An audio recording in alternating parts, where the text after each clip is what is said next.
Hey everyone! So I wanted to do this video, and it's I've been wanting to do this for a really long time. I feel like I'm really close to you guys.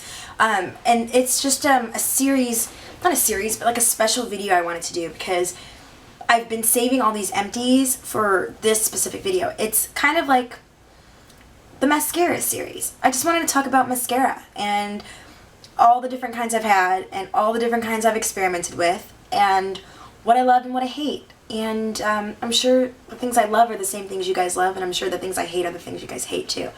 So, I have 1, 2, 3, 4, 5, 6, 7, 8 to talk about. Some are just hype. Like, let's get started, shall we? Well, actually, let's start with the primer. There's a primer that I've had that I've truly liked. There's two. This one, I don't have the packaging, I tossed it, but it was great. It was by Lyra, and it was a two-sided mascara primer. What I liked about that was the bristles on the primer side were small, short, and spiky. And it didn't gloop up the primer before I applied the mascara. And I truly did only use the primer side. I ended up having to toss it because I didn't use the mascara side, but the primer really did get every lash and did not goop up before I put on my mascara. So I did really like that one. That's by Lyra. It's in a silver tube and it's two-sided, and you might like the mascara side.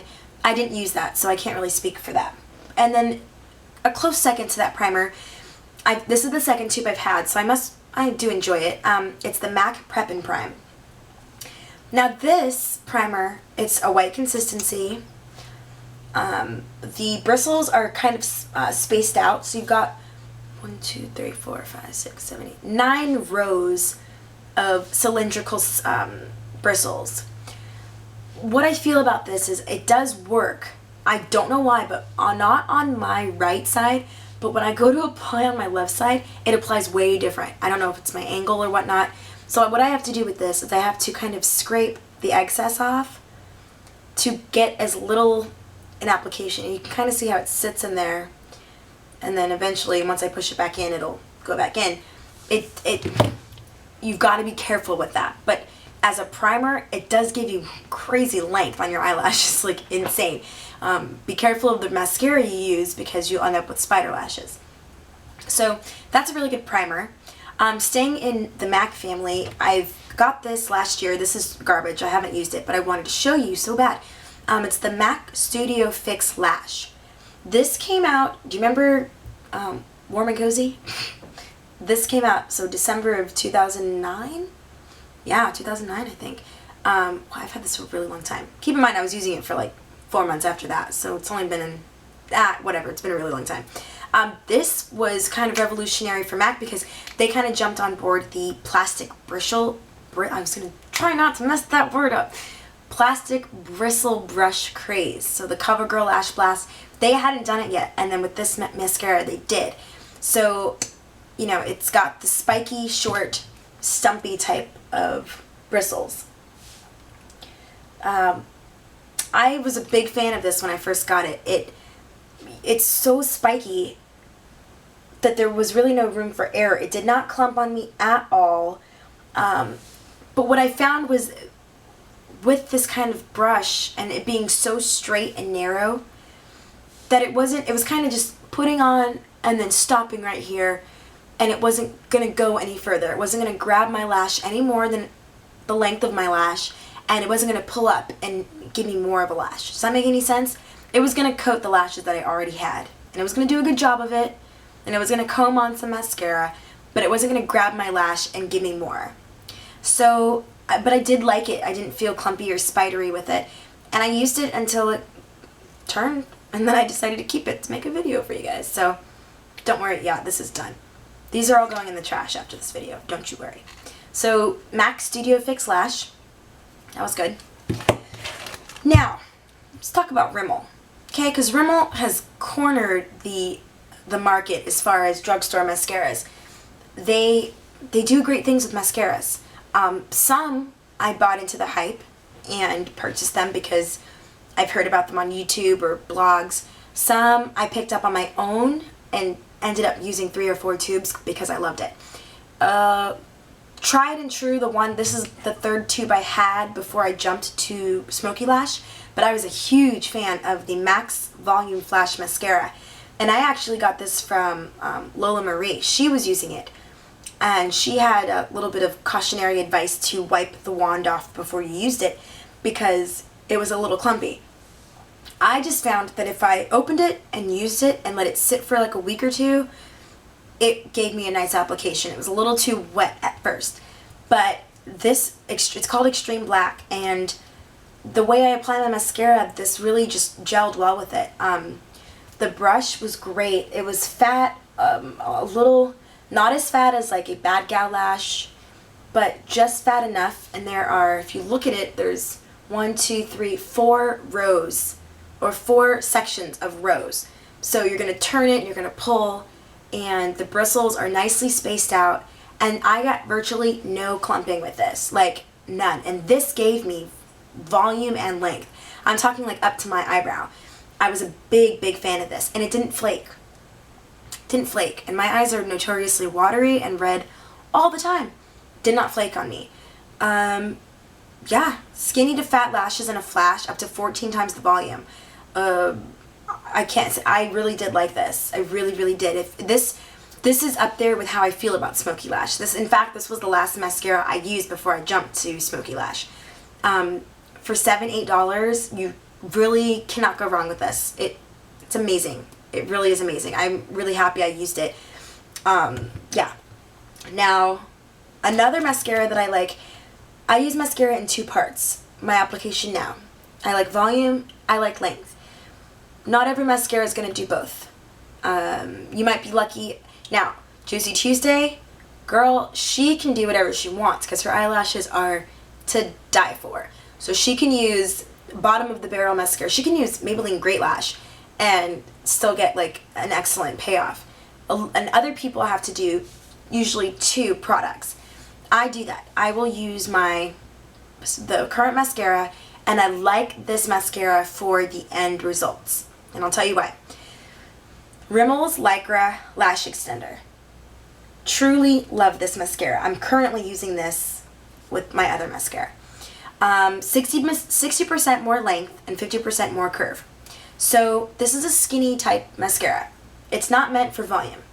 It's a skinny wand, skinny brush head,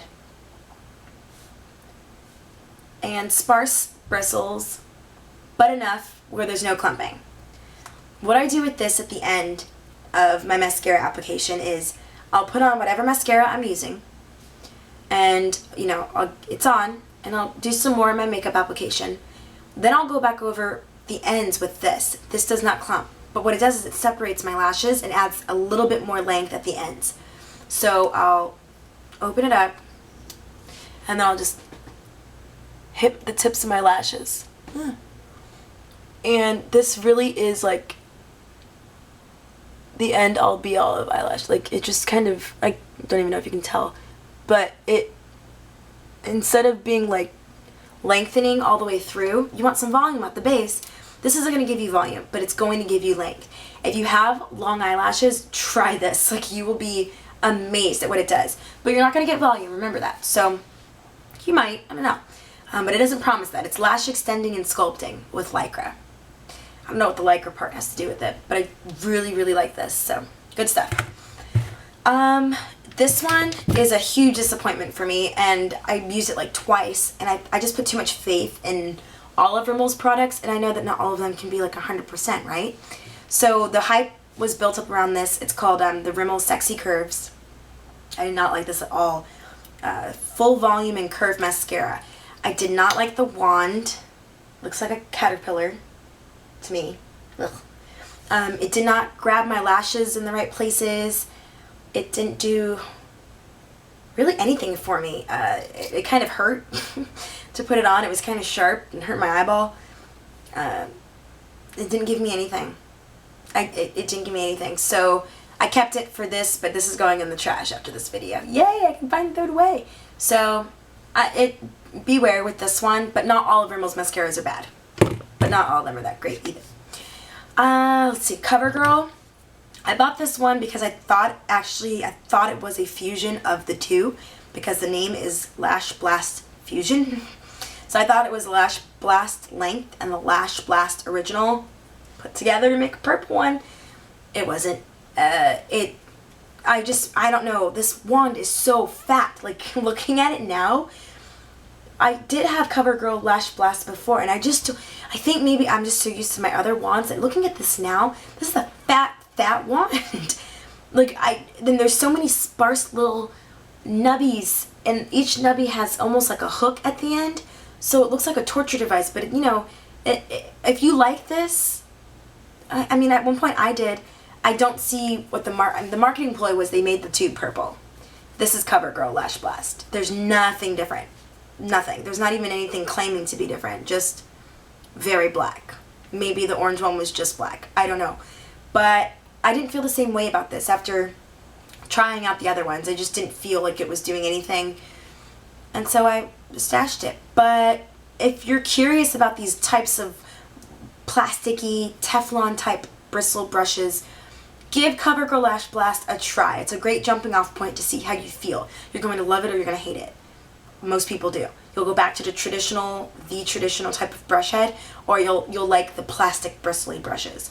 So, you know, give that a try if you like. I just got sucked in by the the marketing.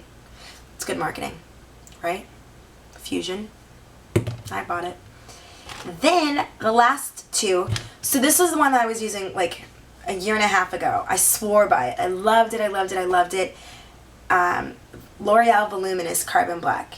I've had like photo shoots where the makeup artist is using this, and it's like, oh my god, like she's using it, so it must be great. But keep in mind, when you're ever doing your makeup at a department store or getting your makeup professionally done, they're not using the wand that's in the tube because it's not sanitary. So they're using those disposable bristles. So a lot of the formula has to do the speaking for the product. And the formula on this is so dark and so wet. It gives you like a true black. That is what makes these lashes look so beautiful. If you're lucky enough to own a tube and really see, this is a great, ooh, kind of clumpy though. This is a basic mascara, but the brush is a traditional bristle brush, and there is some clumping. I don't know if you can see it now, but if I ever used this before I got my refill of Makeup Forever, I was using this, you have to go like that to get it off. But once you do, I mean, you're going to get some really pretty, full, long lashes. This will really give you that full effect. That's why it's so popular. Is it a little clumpy? Yeah. I would have a mascara comb nearby, but it seems to be worth it because this is going to give you volume and length for days because it's so wet. It flakes on me horribly though.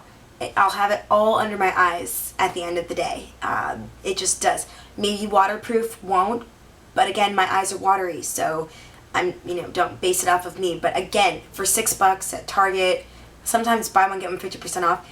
If you want to give it a try, just know that if you have smaller eyelashes, this might really clump, but be patient with it. Yeah, so I mean, I used this like a year and a half ago. I couldn't live without it. And then, last but not least, my favorite right now, I die, this is my third tube, I'm not kidding, Makeup Forever Smokey Lash. And extra black mascara, volume, length, and curl. And yes, and yes.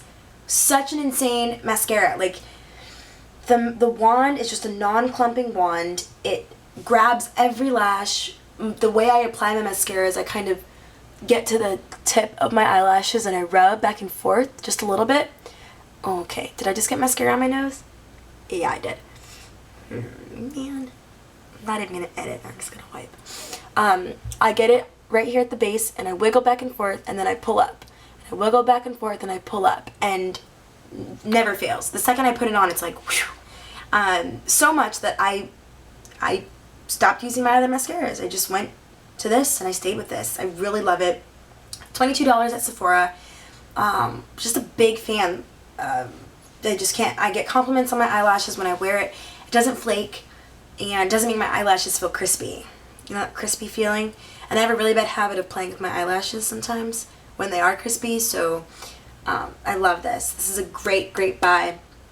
And overall, you know, hits and misses on mascara, but yeah, that was just a little overview of some of the ones I've used. And for reference, my eyelashes are plentiful and curly, but not the longest in the world. So that's the type of eyelash I'm working with.